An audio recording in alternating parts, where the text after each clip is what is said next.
I guess where we could start is, can you just tell us about the inspiration for the album and the recording process itself?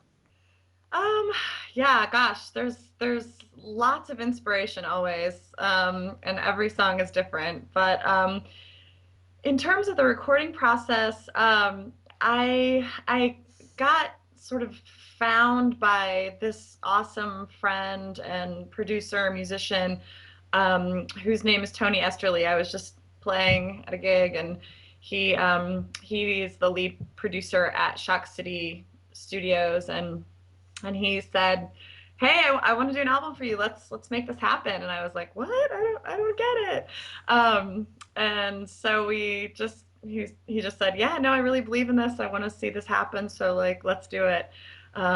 So that kind of got the ball rolling, and then we had a lot of great connections to um, all kinds of amazing St. Louis local musicians. So I just got super lucky with some of the instrumentation and the people who were available to do it. And we had a blast in the studio. Everybody is just so fun and so talented. We worked with the Funky Butt Brass Band who did all the horns, and they're just phenomenal. So I loved the experience. We had a great time, and just a lot of energy, a lot of laughs. So it was great.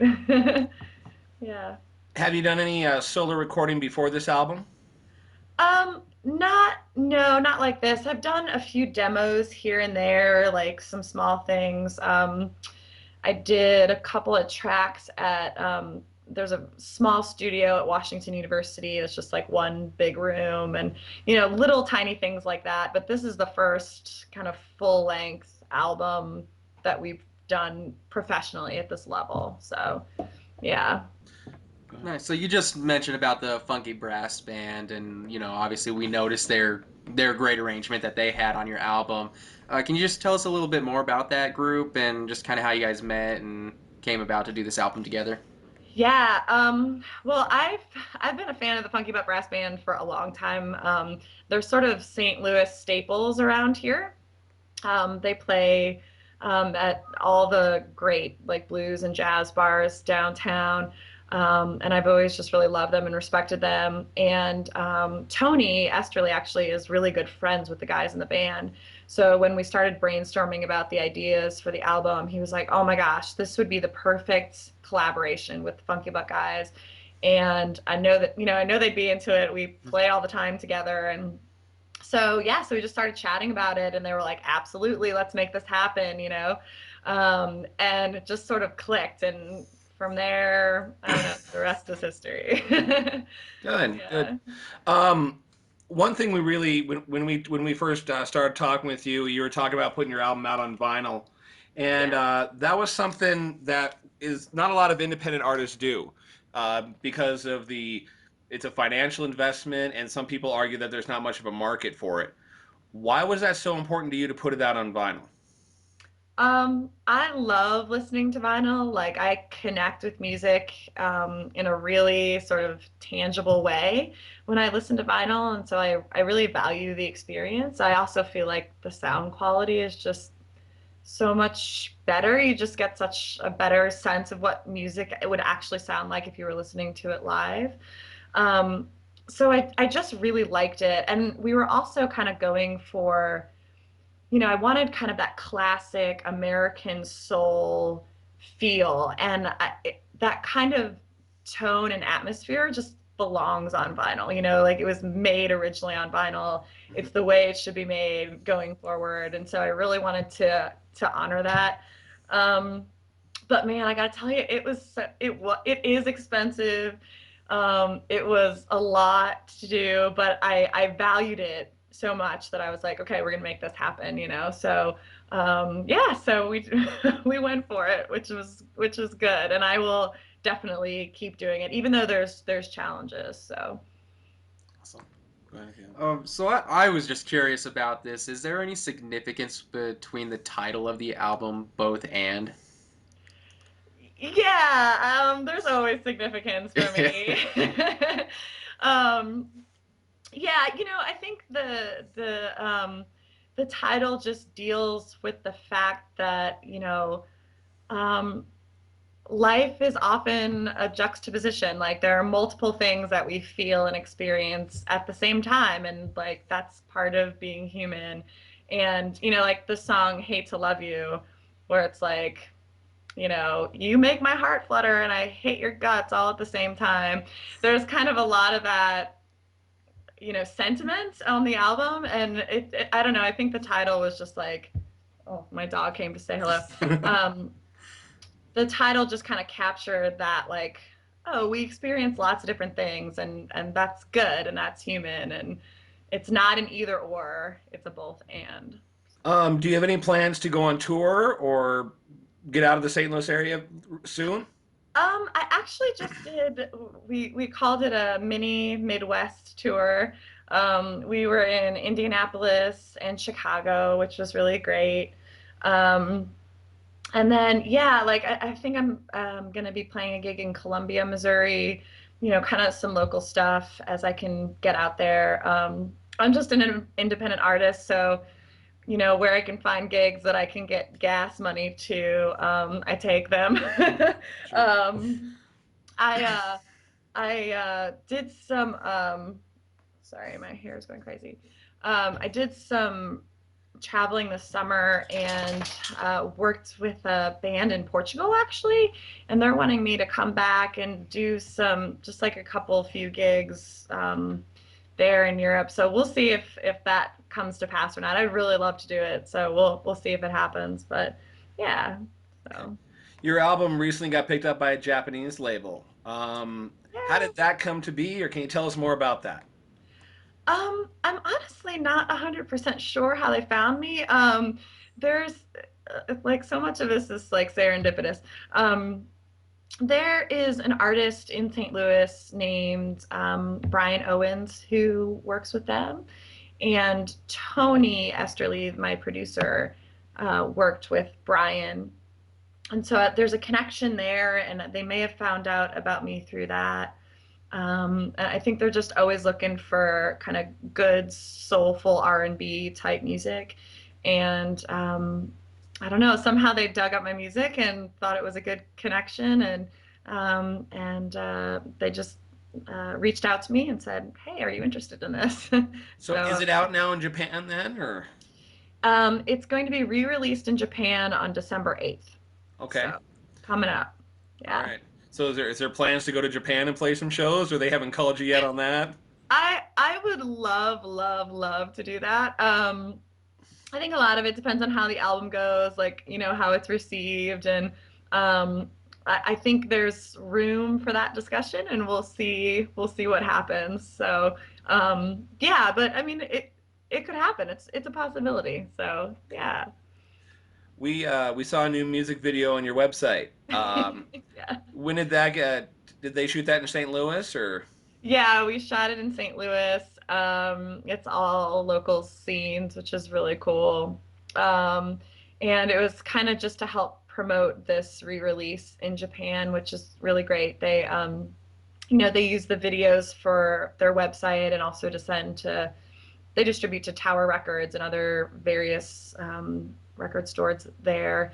And so, they use it as promo material or whatever. So, they asked if we could do it, and I said, "Yeah, that'd be awesome. I've never done a music video before, but that would be fantastic. Let's go for it."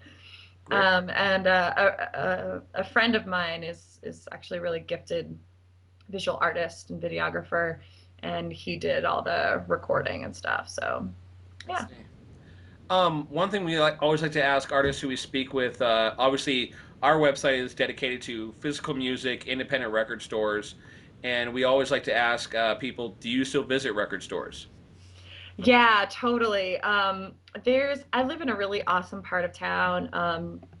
There's this kind of artist community basically just a couple blocks over, and there are actually two record stores within walking distance of me. One called Dead Wax actually just recently opened. Some friends of mine own it, and they're carrying the album, and I love popping in there and shopping. And they've got a really great collection and they're really awesome people, so I love supporting them. And then we have a couple of other great places in St. Louis where you can buy vinyl. So I'm a regular visitor to record stores. Have you been getting plenty of press for the release? Yeah, I've been getting some little things here and there. There's a local arts and music magazine here in St. Louis that has run a couple of articles actually. Um, uh, when I was in Portugal over the summer, there was a local newspaper there that ran a story, which was really great. An article came out of London, which was random. I don't know how they found me. So, like, all these kind of random international connections, which is awesome. I'll take it. Um, yeah. And you guys, I think we found each other on Twitter, but Yep. it's awesome. So, Excellent. Who are some of your biggest influences? And I know people get that question all the time, but I think it's important to know. yeah, I, gosh, lots. I have lots. I mean, maybe it's, maybe it's a given, but I've always been a huge fan of Aretha. I think her voice is amazing. I listened a lot to her growing up. I also really love Ella Fitzgerald. I studied jazz music in undergrad, so I have a lot of jazz influences. Um, Ava Cassidy is great. Her voice is awesome and huge. Hmm. I love Shaka Khan, some of those I just love those like female singers with like those huge like get lost in it kind of voice. So yeah, so those kind of people. Let's see. I don't know. I've been listening a lot to I like the Kimber album that came out. I don't know, was it last year or the year before? And um she's got a great voice. Yeah, some of those female singers. I see. So is the Japan release the exact same as the U.S. version? No, the Japan, well, almost. The Japan release, it'll be packaged differently, so the cover, the jacket will be different, sort of targeted to a Japanese market. And then they added two bonus tracks. So they have the 10 original tracks, and then they came out with two bonus tracks. One is a remix of Circle Back, Okay. and then the other one is a live recording of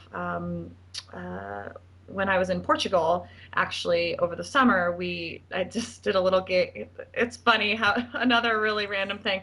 I ran into this band and they wanted me to sing with them, and they ended up recording it live, and then it ended up on the album in Japan. And anyway, so there's a live recording from this Portuguese um, experience over the summer, which was really fun. And the band is called the Low Tech Groove, and they're so great, such wonderful musicians, and just really awesome people, very warm and yeah. So That's cool. Obviously, the Japan release is on the radar, but what's your next move? Is it going to be another recording next year, or is it just to see where this flushes out for now? Or yeah, I think it will probably be another recording, hopefully, knock on wood. Um, Tony and I really just had a blast working together. We gelled, we co-wrote a number of the songs. He's actually in Nashville right now, basically doing freelance producing, recording, and just having a ball. And so we've just now started brainstorming about, all right, well, what would the next project look like? Like what are we thinking? And so there may be another album in the future. I hope so. what kind of advice would you give to someone who's an independent artist who wants to record an album, put out an album, um, kind of like much like you did? What advice would you give them?